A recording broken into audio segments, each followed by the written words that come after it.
বন্ধুরা, আলু সস্তা হয়ে গেছে। সারা বছরের জন্য চিপস বানিয়ে রাখতে চান, তাও আবার এরকম মুচমুচে চিপস। তো চলুন, আমার এই রেসিপিটা ফলো করুন। সারা বছরের জন্য বাচ্চাদের, বয়স্কদের, সবার জন্য বানিয়ে রাখুন চিপস। এবং এটা একদম স্টার্চ ফ্রি। চলুন কিভাবে বানাচ্ছি দেখে নেওয়া যাক। প্রথমে আমি কয়েকটি আলু নিয়েছি, নিয়ে তার খোসা ছাড়িয়ে নিয়েছি। খোসা ছাড়িয়ে নিয়ে এই আলুগুলোকে একটা স্লাইসারে আমি চিপসের আকারে কেটে নেব। দেখুন, স্লাইসারে করে চিপস তৈরি করছি, এবং এই স্লাইসারে যে চিপসগুলো হবে সেগুলো যেন একটু পাতলা হয়, বেশি মোটা হলে চলবে না। আপনাদের দেখিয়ে দিচ্ছি, দেখুন এরকম পাতলা। যত পাতলা করবেন চিপসটা তত ভালো হবে এবং মুচমুচে হবে, আর শুকোবেও তাড়াতাড়ি।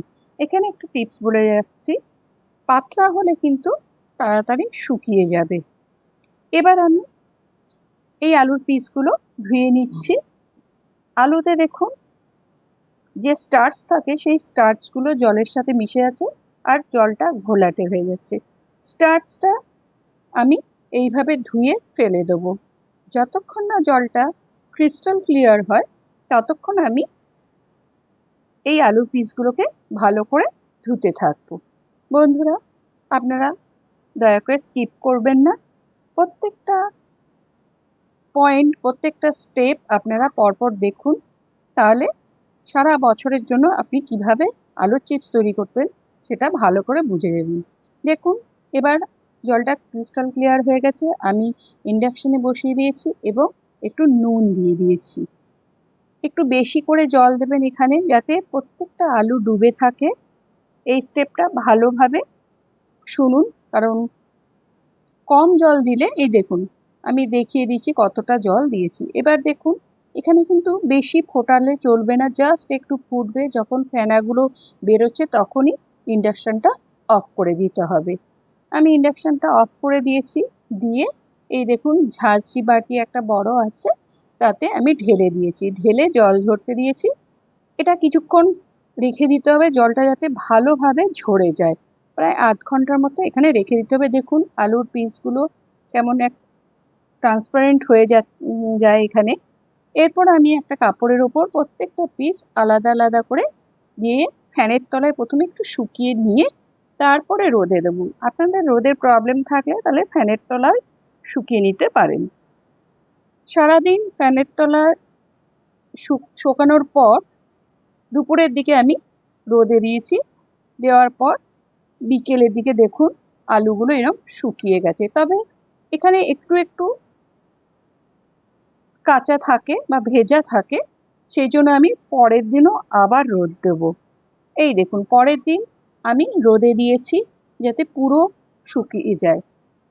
মনে রাখবেন, আলুগুলো কিন্তু পুরোপুরি যেন শুকিয়ে যায়, শক্ত হয়ে যায়, সেটা দেখতে হবে। তাই 2-3 দিন রোদে দিলে আপনি সারা বছর রাখতে পারবেন। এই দেখুন আমি এবার তুলে নিয়েছি। এখন এটাকে ভাজা যাবে, ভেজে বা স্টোর করে রেখে রেখে দেওয়া যাবে। এবার এটাকে আমি ভাজবো। বন্ধুরা, ভালোভাবে দেখে নিন কিভাবে শুকিয়েছি, কতটা শুকোলে স্টোর করে রাখা যায়। বন্ধুরা, আপনাদের কাছে আবেদন রইল আমার চ্যানেলটিকে সাবস্ক্রাইব করা আর বেল আইকন প্রেস করা। আর যদি ভুলে যান, তাই আপনারা সেভ করে রাখতে পারেন এই ভিডিওটি। এই দেখুন, সাদা তেল দিয়ে দিচ্ছি কড়াইতে, আর আলুর চিপসগুলো দিয়ে দিচ্ছি।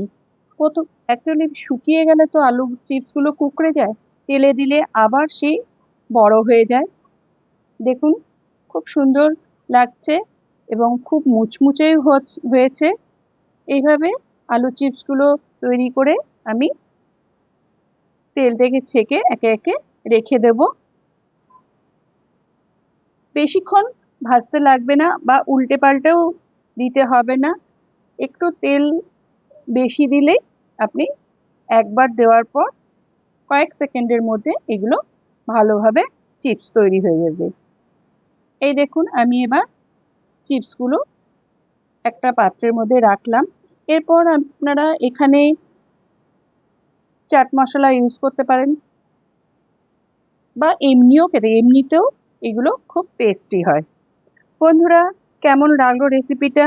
আপনারাও আলু এখন যেহেতু সস্তা, এখন বানিয়ে রাখলে সারা বছর চিপস অনায়াসে খেতে পারেন, বাচ্চাদের মনোরঞ্জন করতে পারেন, বাচ্চাদের কেন বড়রাও খেতে পারেন, যেহেতু এটা স্টার্চ ফ্রি, স্টার্চটা ফেলে দিয়েছি, তাই যাদের সুগার তারাও একটু এই চিপস খেতে পারেন।